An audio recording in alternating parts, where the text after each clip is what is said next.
some people in West Virginia are finally actually able to actually use some of their water again after that chemical spill that got into the Elk River. Now, the contamination from the chemical, 4-methylcyclohexane methanol, or MCHM. Now, that actually caused about 14 people to go to the hospital for exposure. Now, thankfully, they're not serious, but when it comes to the long-term effects of exposure to this chemical, we don't exactly know. And that just adds to the list of things that we don't actually know about this chemical. I'll get into that. We're also unsure about the long-lasting environmental damage that this spill will create, especially now that there have been reports of this chemical leaking into the soil. So that's not good. And this is just one of several problems relating to the spill. And the first being, of course, how the fuck were they able to build this plant so close to the water supply? You see, that bothers me right there.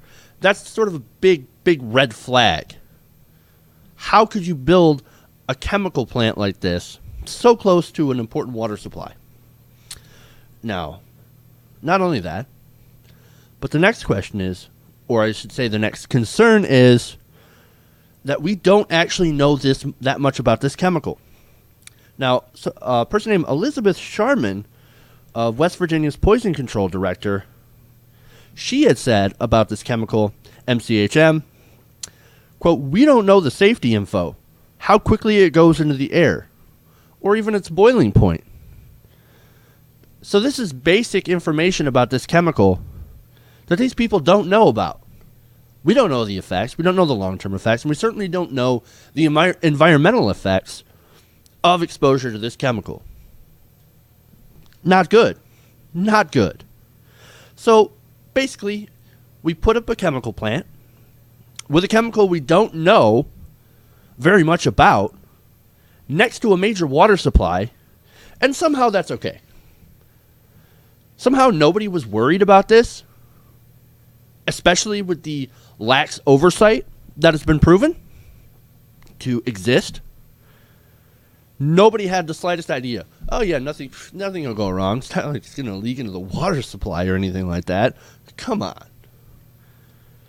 Always expect the unexpected to happen and guard yourself against that. You should expect problems and take proactive steps to prevent these kind of problems. One question that kind of looms over this whole issue is, will this make the case for more regulation? Well, let's ask Speaker John Boehner about that and see what he has to say. We have enough regulations on the books. And what the administration ought to be doing is actually doing their jobs. Why wasn't this plant inspected since 1991? Somebody ought to be held accountable here. Oh, we've got enough regulation in the books.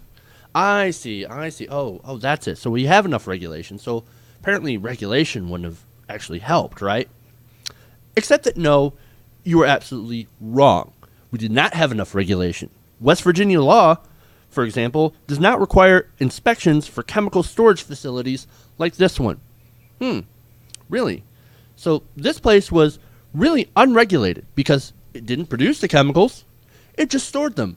How convenient. And besides, even if they were regulated, and it doesn't mean that they would be inspected on a regular basis.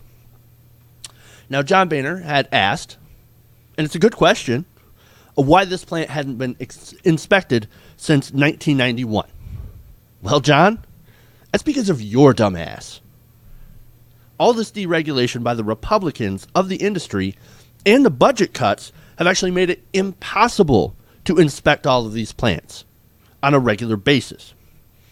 Now, for example, some of this deregulation and this defunding has hit the EPA. The EPA just recently had its budget cut by 20%. And the Republicans were bragging about it. Oh, yeah, did you see that? I cut the EPA. Yeah, oh, yeah, I'm awesome. I'm so conservative. I cut the EPA. Oops. Oh, right. Now we had this big chemical spill because the EPA didn't have enough funding. Well, what about OSHA? Now, according to the Huffington Post, Due to low pay, the agency has struggled to hire and retain inspectors, resulting in so few workplace inspections that the average site will only face an inspection every 99 years. 99 years. Need an inspection? You got a long line, son. A long line. According to the AP, the Associated Press, quote, OSHA officials had scheduled an inspection of the Freedom Industries facility in 2009, but canceled it because the facility didn't fall under the agency's special emphasis programs. It had an inspection scheduled because this industry was not regulated well enough, and the regulators didn't have enough money to do inspections. They got away with it. There was no inspection of this plant, and we see the result of that.